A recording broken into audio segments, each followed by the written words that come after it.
Proses penyidikan KPK bebas dari segala macam muatan politik dan hanya menyasar para pihak yang diduga telah merugikan negara tanpa memandang afiliasi politiknya. Hal tersebut disampaikan juru bicara KPK Tessa Mahardika.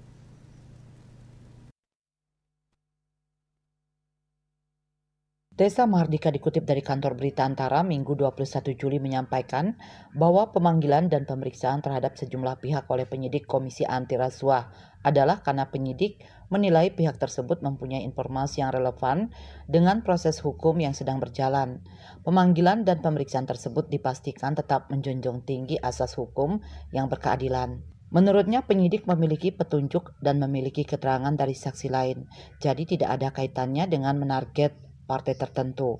Sebelumnya, Rabu 17 Juli 2024, KPK mengumumkan dimulainya penyidikan terhadap dugaan 3 tindak pidana korupsi di lingkungan pemerintah Kota Semarang.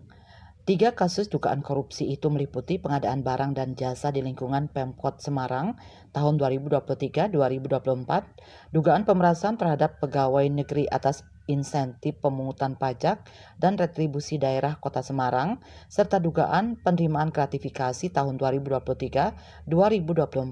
Penyidik KPK juga telah menetapkan sejumlah pihak sebagai tersangka dalam perkara tersebut, namun belum memberikan keterangan lebih lanjut mengenai identitas para pihak tersebut. Bali Post melaporkan.